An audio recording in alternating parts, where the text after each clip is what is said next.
Gravitas tells you stories which others won't. And tonight we will tell you about this new strategic map.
Hello and welcome. You're watching Gravitas with me, Molly Gambhir. Here's a look at what's lined up for you on the show tonight.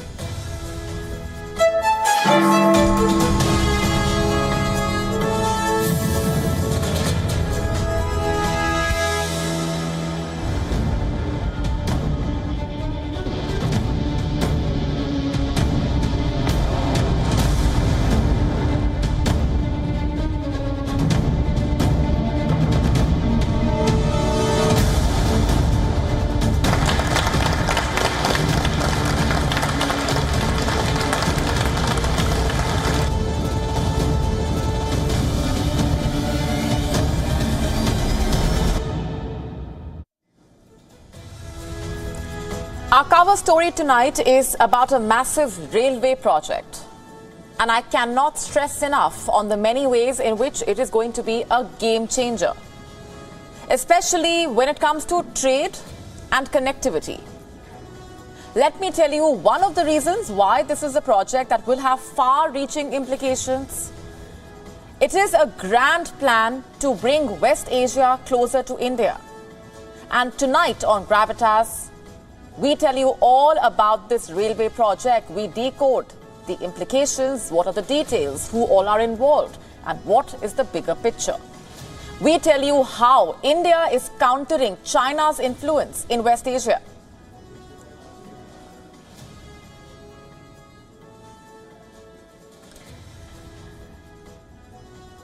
India is starting to counter China's influence in the Arab world with a major communication project in West Asia. How exactly?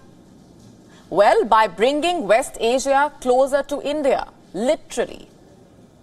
A grand project is in the works, and at its heart is a massive railway project that will create communications capacity for commerce and passengers. This is what happened over the weekend when India's National Security Advisor Ajit Doval went to Riyadh to carry forward an innovative project. The others at this critical meeting were Jake Sullivan, America's NSA, their equivalent from the UAE, Sheikh Tahnoon bin Zayed Al Nahyan, and of course the host, Saudi Arabia's Prime Minister, Mohammed bin Salman Al Saud. And they discussed this grand plan. It entails interconnecting the Arab world via a railway network and then carrying forward the connect to India through shipping lanes. Let's just tell you more. Where does this railway network start? And which cities will it connect? The concept was greeted warmly, but now the details have to be discussed and the specific map is being drawn. But we can tell you that India will be the lead builder of this mega project. And this plan, by the way, was presented to the Saudi Crown Prince Mohammed bin Salman in the presence of the NSAs. The Saudi state news agency later saying, I'm quoting, during the meeting, they discussed means to strengthen relations and ties between the three countries in a way that enhances growth and stability in the region.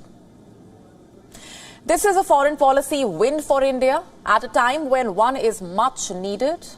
New Delhi was caught napping when China pulled off a diplomatic coup in West Asia. Remember earlier in December, China's President Xi Jinping made a sudden visit to Saudi Arabia for a conference with Arab nations, and this was unprecedented. And then in March, China brokered a deal between Iran and Saudi Arabia that ended their hostility. Now, the trilateral China-Saudi-Iran agreement signed in Beijing heralded China's assertive presence in the region. And this was not good news either for India or for New Delhi's strategic partner, that's the United States. But you see, Delhi's course correction started sooner than expected, led by the NSA Ajit Doval. Doval, in fact, visited Iran last week before he went to Saudi Arabia. When exactly will the railway project kick off? Pace is in India's and the region's interest, after all, and it seems to have received the implicit nod from the prince, who is the effective ruler of Saudi Arabia. And apart from course correction, what exactly does this infrastructure mean for interconnectivity between West Asia and India? Number one, faster movement of energy and trade. And this is crucial. Remember, traditionally, India buys most of its oil from West Asia. Countries like Iraq and Saudi Arabia remain major crude oil suppliers to India. And India also imports LNG, or liquefied natural gas, from Qatar. The country's top gas importer, Petronet, has a contract to buy 7.5 million tons of LNG from Qatar. And India, by the way, is also negotiating a free trade agreement with the GCC. And currently, India is the largest importer of Emirati goods. The UAE is India's third largest trade partner. And you see, India aims to become the bread basket of West Asia, the bread basket of West Asia. And then there is connectivity, of course. Here's something else. India's credibility in the railway sector is beyond doubt and has been internationally recognized. India has the world's fourth largest railway network after the US, China and Russia. And India also built railway projects for Sri Lanka. Railway projects for Sri Lanka. And entering West Asia will be an added feather to that cap. In fact, we are being told that the plan was first laid out during the I2U2 meeting some 18 months ago. And what is that platform? It comprises of India, Israel, the United States and the UAE. In fact, the first I2U2 summit was held on the 14th of July, 2022. And coming back to the infra project, here's a question. What exactly is in it for the United States? And why did the US NSA Jake Sullivan fly to Saudi Arabia to push for a project to bring West Asia closer to India? Well, the answer is simple. Let me just read out for you what Jake Sullivan exactly said. The plan is to connect South Asia to West Asia and the United States in quote-unquote ways that advance the economic technology and diplomacy. Adding, I'm quoting, a more integrated, interconnected Middle East empowers our allies and partners, advances regional peace and prosperity, and reduces the resource demands on the US in this region over the long term without sacrificing our fundamental interests or our involvement in the region. And what about West Asia? Coming closer to India helps the region's trade and economy. West Asia, after all, is looking to diversify its economy, invest in countries that guarantee a good return. India, for example, and the UAE is investing $2 billion to develop integrated food parks in India, also looking to develop a hybrid renewable project in Gujarat of 300 megawatts of wind and solar energy. During the Crown Prince's last visit to India, he spoke of investing billions in India. The Saudi Sovereign Fund, in fact, has already invested in the country. The rail project marking yet another takeoff stage for greater partnership.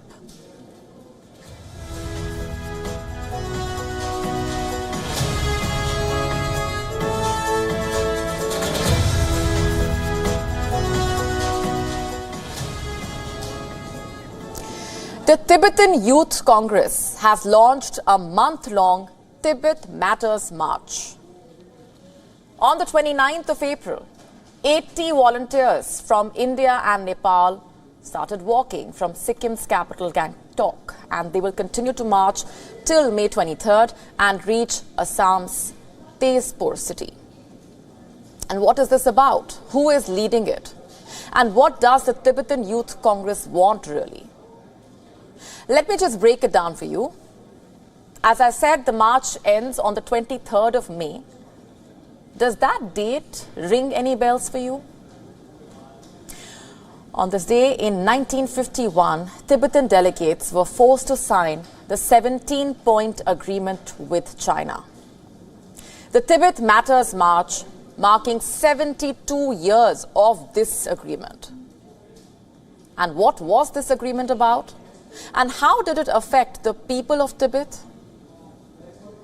To begin with, it was rather an imposition instead of an agreement, and it legitimized China's occupation of Tibet. It was signed after China had invaded Tibet in 1949, defeated its army, took control of Tibet's eastern and northern parts, and threatened to advance further. The agreement terms claimed that Tibet sought Chinese protection from imperialist powers, even though there were only a handful of Europeans in Tibet. In truth, the agreement was a tool to cement China's hold on Tibet. On the face of it, it promised Tibet control over its internal affairs, respect for Tibet's religion and culture. It even ensured protecting the power and status of the Dalai Lama and Panchen Lama. The Tibetan delegation had two options. First, to sign the agreement, and second, to take a full-fledged war with China. Tibet chose the safer option and signed the agreement. But China, being China, did not play by the rules. It did not keep its part of the promise. It introduced communist Chinese policies, stationed more troops in Tibet, brought in communist land reforms, leaving the region in turmoil. And all this fueled discontent among the Tibetans. In fact, the anger grew so much that it led to an uprising in 1959. Tibetans feared a Chinese plot to kidnap the Dalai Lama. On the 10th of March, 300,000 of them surrounded Norbolinka Palace in an attempt to save it, and within a week, Chinese artillery was aimed at the palace. The 14th Dalai Lama had to flee to India. Fighting broke out in Lhasa 2 days later. Tibetan rebels were hopelessly outnumbered and outgunned. Early on the 21st of March, the Chinese started shelling the palace. They slaughtered tens of thousands of men, women and children still camping outside. The Tibetan uprising failed. China forcibly occupied Tibet. And 64 years on, the fight for independence continues. The Tibet Matters March calls for strong action against China. And at its spearhead is Gonpo Dundup, the president of the Tibetan Youth Congress. He is seeking international support for Tibet amid Chinese repression and human rights violations. In fact, he has called on the G20 leaders to raise this issue during the September summit. Have a look at this tweet by Roundup. You can see his foot injury due to all that walking. He captioned it, "For Tibet, I must continue walking." The people of Tibet are suffering, China is attacking their human rights, and the matter is only getting worse. First, there is Chinese colonial education system. It has separated over 1 million Tibetan children from their families. The children are into Chinese state-run boarding schools to brainwash them, to separate Tibetan children from their cultural roots. And then there is Chinese massive surveillance system, of course. Chinese authorities collect Tibetan DNA samples. Even children as young as 5 have not been spared. Their privacy and identity under threat. And China is also exploiting Tibet's landscape and ecosystem. In fact, almost 2 billion people depend on freshwater resources in the Tibetan plateau. And what happens to these people if China continues to abuse Tibet's natural resources? The Tibet Matters March, promoting peace and security, aims to raise awareness for Tibetans. Will their pleas be heard? Will Tibet be freed from China's clutches? A couple of weeks back, we told you that Syria could be readmitted into the Arab League. And tonight, we can safely tell you, we told you so. Arab states have taken a decision to resume the participation of the Syrian Arab Republic's delegation in the meetings of the Arab League and all associated organizations and bodies starting today.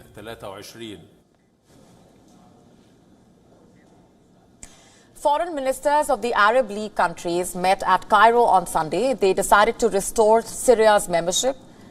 In other words, readmit Damascus into the Arab League. The country was suspended 12 years ago. And why was Syria thrown out in the first place? You see, Syria was suspended from the Arab League in November 2011. This was following the outbreak of the civil war, and soon many Arab states also pulled out their envoys from Damascus. Many, in fact, sided with the rebels who were trying to oust the Syrian president, Bashar al-Assad. The war has killed hundreds of thousands since and displaced millions from their homes. US President Donald Trump had branded Assad an animal for using chemical weapons in Syria. So just what led to this thaw in the relations is the immediate question. You see, in the recent weeks, Saudi Arabia and Syria have tried to take steps towards normalization in the ties. In fact, the two have even signed an agreement to reopen embassies. And now that Syria has been readmitted into the Arab League, will other countries follow suit? There is one thing the League has made very clear, and that is Syria's readmission into the bloc will not mean that all member states will automatically resume diplomatic relations with Syria. And this decision, by the way, will be left on to individual countries. And what about the war? What happens to it? Many regional players have been pulled into the war in the last decade or so. Iran, for example, is backing the Assad regime. Iran's gain in Syria is Israel's loss. The UK, the US, France are also fighting in Syria. And America, mind you, is not the happiest about Syria's readmission into the Arab League. In fact, Washington believes Syria does not merit a readmission. The US State Department has made it clear that Washington will not normalize ties with the Assad regime. Also, it does not support others normalizing ties with Syria. And guess who is expressing support loud and clear? The new self-proclaimed peacemaker in the bloc. And if you are thinking China, you are right. China welcomes and congratulates Syria's return to the Arab League. We believe that Syria's return to the Arab League is conducive to greater unity and self-empowering of the Arab nations, accelerating the development and rejuvenation of the Arab world, and promoting peace and stability in the Middle East. This is in line with the long-term interests of the Arab countries. China always supports the Arab nations for unity and self-strengthening, and actively supports Syria's return to the Arab League. And which brings us back to the question, what happens to the war in Syria? During the meeting on Sunday, the foreign ministers of the Arab League countries had decided that Jordan, Saudi Arabia, Iraq, Lebanon, Egypt, and the Secretary General of the League will form a ministerial contact group. And this group will liaise with the Syrian government and seek step-by-step solutions to the crisis. Also, Arab countries will continue to deliver aid to Syria.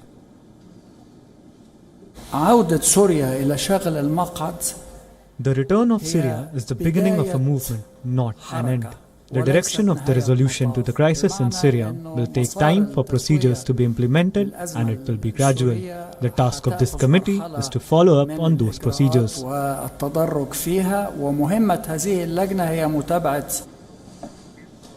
The Arab League summit is on the 19th of May in Riyadh, and Damascus has not yet said if Assad will attend it.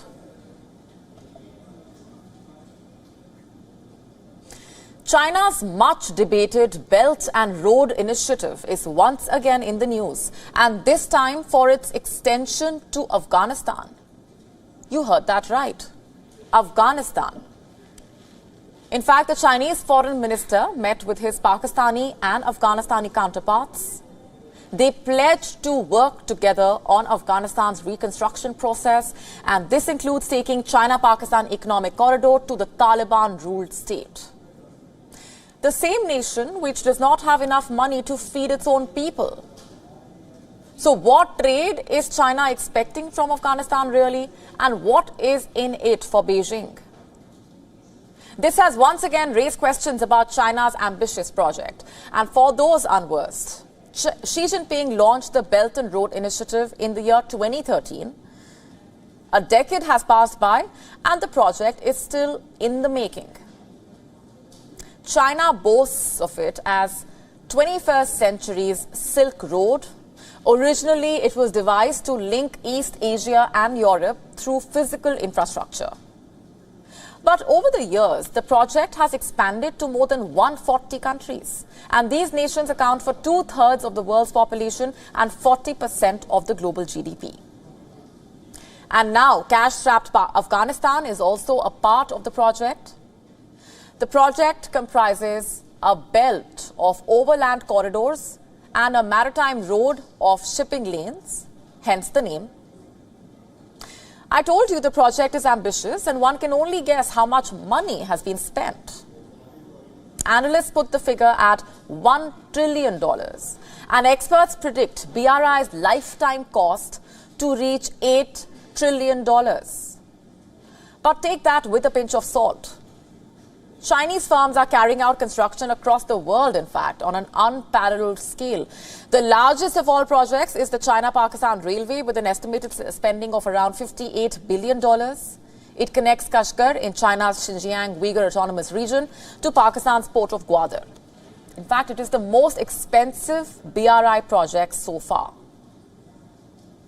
But China is vouching for it in hopes of reshaping trade and geopolitics. That is what the Belt and Road project really is all about. A Chinese Marshall Plan, a state-backed campaign for global dominance, and a massive marketing campaign for something that was already in motion, as in China's growing investment around the world.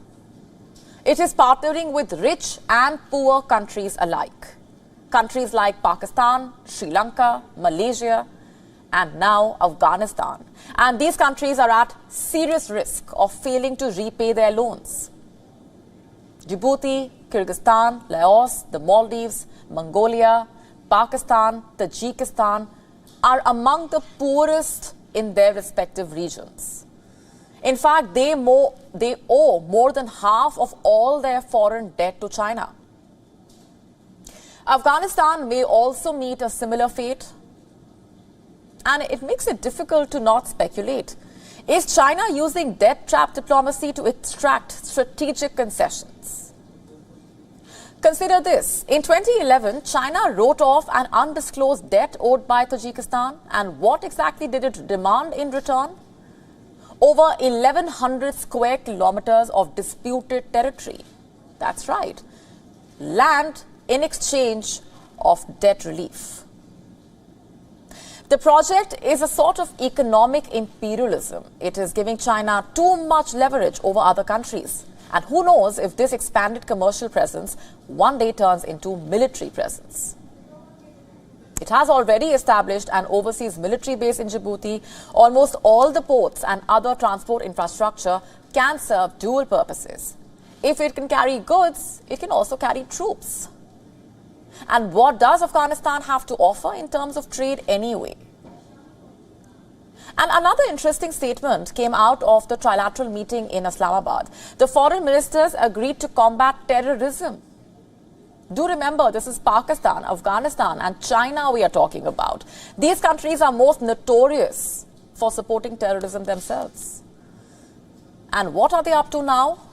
Where is the Belt and Road Initiative headed?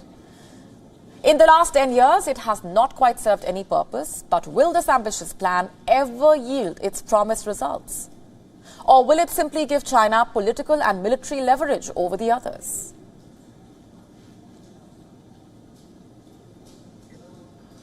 Our next story is from India, where a boat capsized in the southern state of Kerala. At least 22 people lost their lives. Reports say most of the deceased are women and children. What led to that vessel capsizing? What is the latest? Our next report getting you the complete story.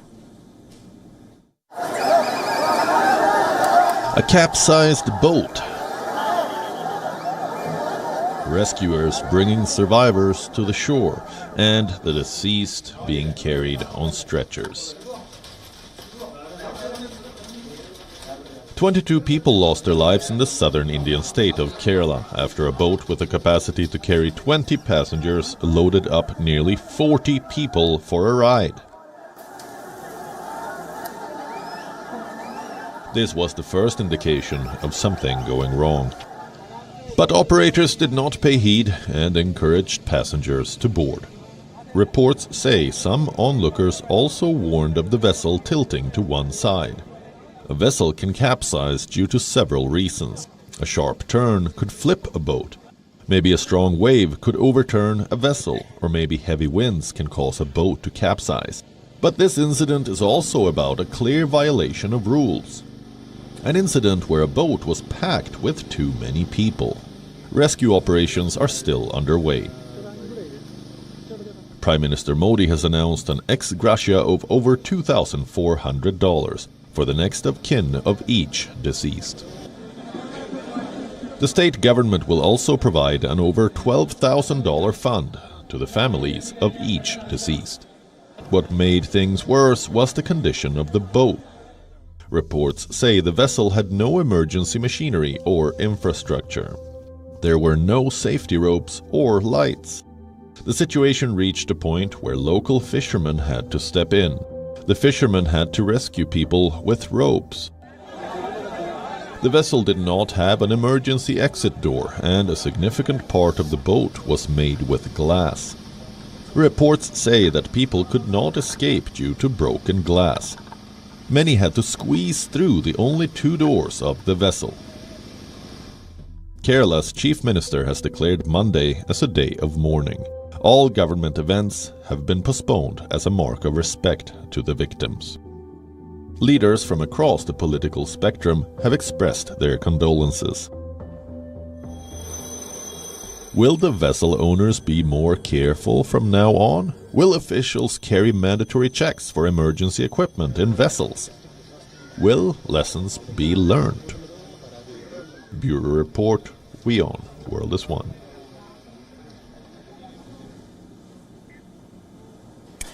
Shifting focus to Iran for now. A country struggling with a cost of living crisis amid a major challenge of handling waves of protests. Iran is planning to put up its historical treasures for auction. You heard that right. The country's ancient historical treasures will be a part of an online auction. This is to reduce the state debt in the face of crippling sanctions. First things first, what exactly are these ancient treasures that I'm talking about? And why did the country even consider such a move? Well, you see, Iran's currency, the Riyadh's value, has dropped to a historic low. And this is mainly due to the several sanctions imposed on the country. The nationwide protests following 22-year-old Mahsa Amini's death also did not help much. They majorly affected the country's economy.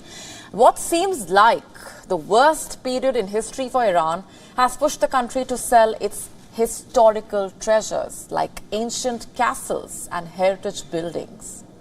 Can you believe that? A total of 19 locations, in fact, will be on sale by the 22nd of May. And this is a move by Iran's Ministry of Cultural Heritage, Tourism and Handicraft. So which cultural sites will be a part of the auction is the immediate question. One of them will be the Riyadh Castle. Reports say the castle is nearly 1,000 years old. This is a fort with one of the oldest foundations, which can date back to pre-Islamic times. Another gem on sale would be the residence of Nasiruddin Mirza, a prince of the Qajar dynasty. The building was confiscated from the prince's heirs following the Islamic Revolution, and many more buildings owned by the Pahlavi dynasty met the same fate. In fact, the site is currently owned by the government. Some heritage sites have been converted into hotels, even restaurants. And while this can be seen as a move to breathe new life into these structures, experts say the conversions can damage the buildings if not managed under expert supervision. So what are the historians really saying about this auction plan? Well, the experts are not all that pleased. Historians have condemned the auction plan and said that it is extremely worrisome. Iran's leading architectural historian, Mohammad Garipur, saying that the lack of research behind the plan is alarming. This is the latest move which has triggered question marks over the reasons behind this measure. The Ministry of Labour, in fact, had to recently sack a senior official because of what he said as a part of an interview. Sajid Padam, now the former Director General of Social Insurance, had said that Iran might have to sell some of its Persian Gulf islands. He might have had a good argument. He gave the example of how Greece sold hundreds of its islands to relieve pensioners. And Iran may soon find itself in a similar situation. Iran has sacrificed 300,000 martyrs to preserve its land during the Iran-Iraq war. And this latest move has triggered a series of question marks. How badly are the sanctions hitting Iran really? The nation earns a significant part through its oil exports, and officials say that even if the country sold 3 million barrels per day and received the full proceeds from the sales, it would still not resolve the economic crisis. Iran currently sells only 1 million barrels per day due to stringent sanctions. And declining living conditions, wage arrears, and a lack of welfare support has now sparked unrest on the streets. Citizens are enraged as inflation continues to rise. Nearly half the country, in fact, has been forced below the poverty line. Will selling cultural treasures really solve Iran's problems? It remains to be seen.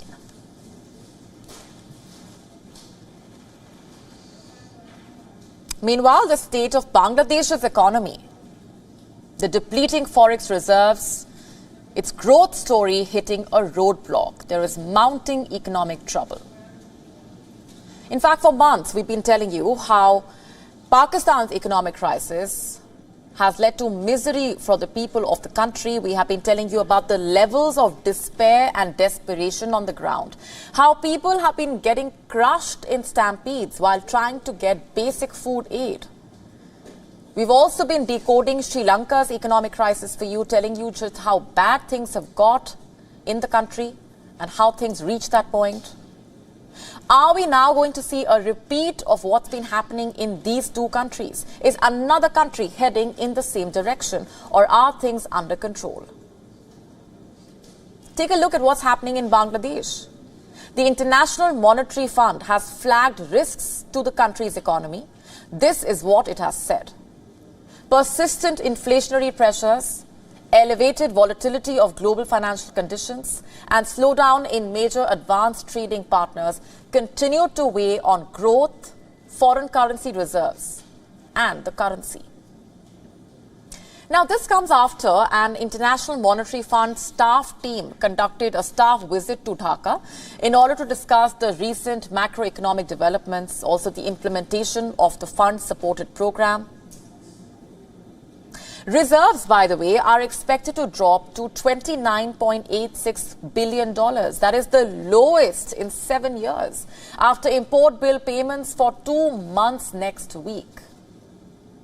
Let's just give you some background here. In January this year, the South Asian country secured a $4.7 billion loan from the IMF amid mounting economic trouble. Bangladesh has received $476 million as the first installment, with the second batch expected in November.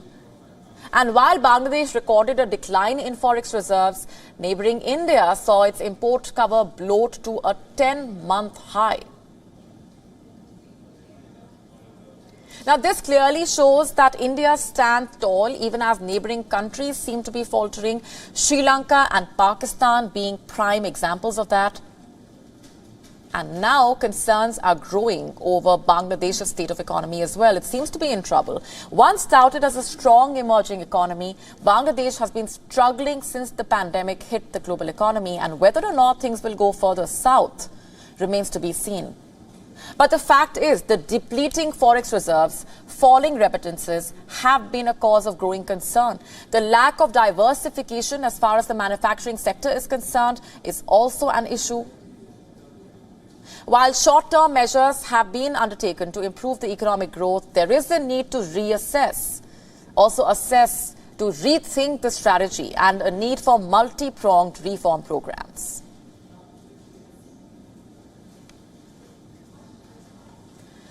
What comes to your mind when I mention atomic bomb? Is it Hiroshima, Nagasaki? But would you ever think of artificial intelligence? That too as a potential atomic bomb. Well, Warren Buffett just did. In fact, he said that AI is like the creation of the atom bomb. What did he mean? Why did he say that? Our next report telling you more. What is the biggest threat to the human race? Over time, the answer to this question has changed. And the latest addition to the list of threats is artificial intelligence. But just how dangerous is it? Recently, Warren Buffett, the American business magnate, compared artificial intelligence to an atom bomb. He said, "When something can do all kinds of things, I get a little bit worried, because I know we won't be able to uninvent it. And, you know, we did invent, for very, very good reason, the atom bomb in World War II. Buffett's statement comes as a question to AI's capacity to replace humans, and in cognizance of how much AI can already do. In fact, Buffett is not the first person to have made such statements.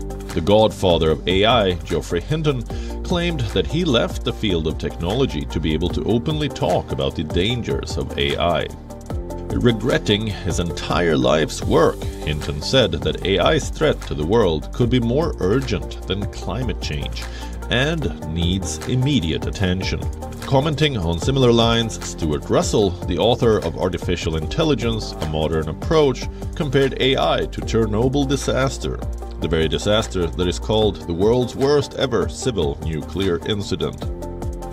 Among these tech CEOs is Elon Musk, who has warned that the out-of-control development of AI has profound risks to humanity. and has urged companies to halt work on advancing AI. Musk, along with other academics and tech industry figures, have signed an open letter that demands an immediate pause on development of AI. This letter also urges government to temporarily ban research on advancement of AI. Why are these tech giants opposing AI? What calls for such a strong reaction? This is because of ASI, Artificial Superintelligence. It is a software-based system with intellectual powers beyond those of humans, meaning its capabilities would apply across disciplines and would include cognition, general intelligence, problem-solving abilities, social skills, and even creativity. Imagine if this happens, where would humans end up? Wouldn't the human civilization be completely replaced? While ASI does not exist yet, and is a hypothetical state of AI, it could be not too far away, especially with AutoGPT showcasing GPT-4 language model and having the ability to teach itself. Bureau Report, WION, World is One.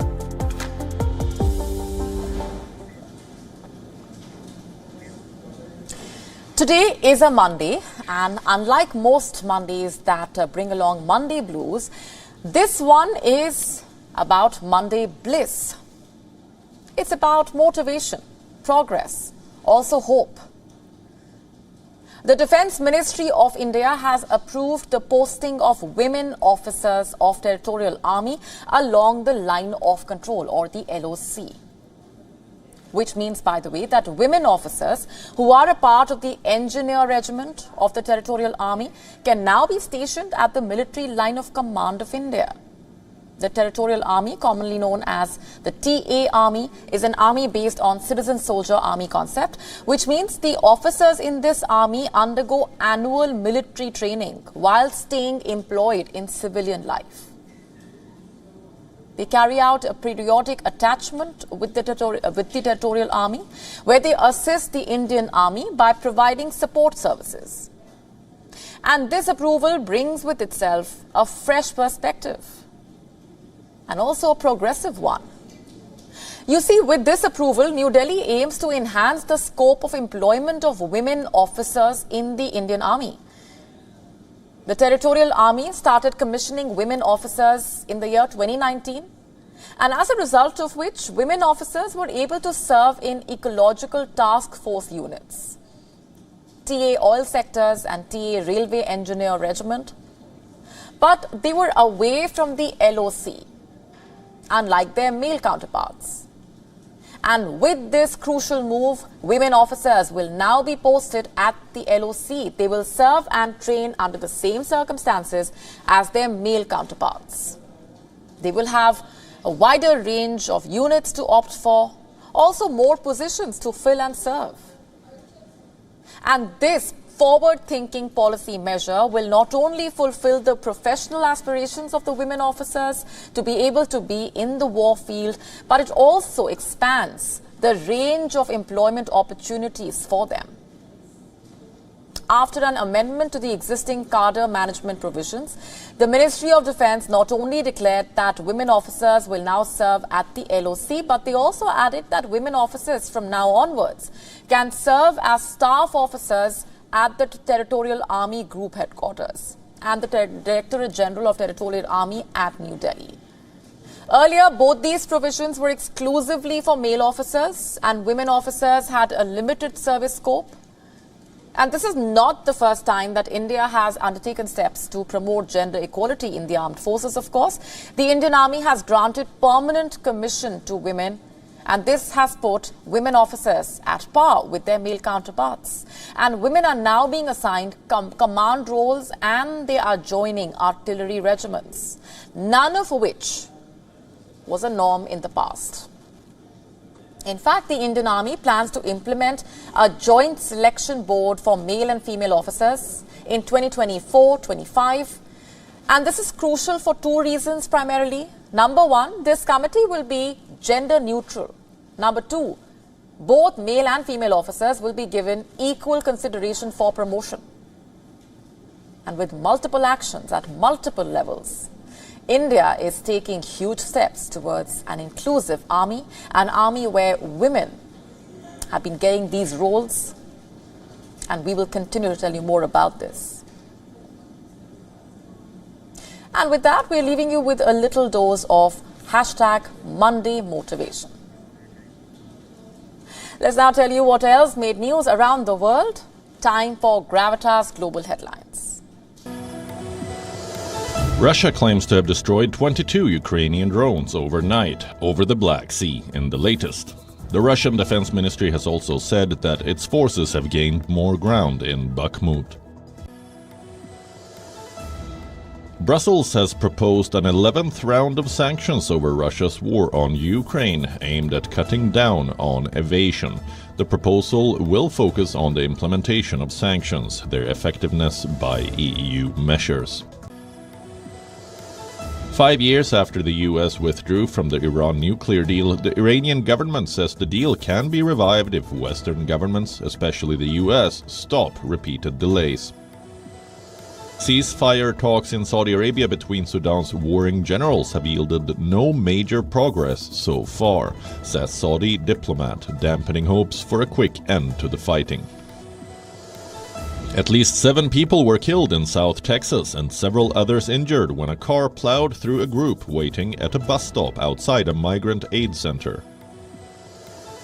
At least 7 people have been killed by the raging fires in Russia's Urals mountains, according to reports. The fires spread to some settlements in the southern region of Kurgan, near the border with Kazakhstan, prompting visit by Alexander Kurenkov, Minister of Emergency Situations, early in the day. NASA has successfully launched the first of 2 cyclone monitoring satellites. This after previous launch attempts were postponed due to weather conditions. The rocket took off from its launch site in New Zealand. The satellite is the first in a constellation of satellites that will measure the formation and progression of tropical cyclones and hurricanes. Binance has once again resumed Bitcoin withdrawals after halting them twice in the last 24 hours, citing heavy volumes and a surge in transaction fees. On Sunday, Binance briefly paused Bitcoin withdrawals for around 2 hours as the number of unconfirmed transactions hit a record high. Reigning world champion Max Verstappen fought back from the 9th on the grid to win his 2nd consecutive Miami Grand Prix. The 25-year-old executed a flawless drive before overtaking Red Bull teammate Sergio Perez to win his 3rd race of the season and extend his lead at the top of the Drivers' Championship to 14 points. Devin Booker and Kevin Durant scored 36 points apiece as Phoenix Suns beat Denver Nuggets 129-124 to level the Western Conference semifinals playoff series. Nuggets all-star Nikola Jokic scored 53 points but was involved in a courtside altercation with Suns owner Matt Ishiba. With that, it's a wrap on this edition of Gravitas Tonight. We are leaving you with Gravitas Images. Thanks very much for watching.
Gravitas tells you stories which others won't. And tonight we will tell you about this new strategic map that is being drawn. They say your enemy's enemy is your friend. Is that the foundation of the new defense bridge between India and America? This is what separates us from others who claim to be telling you global stories that matter? In the last 3 days, WION has been traveling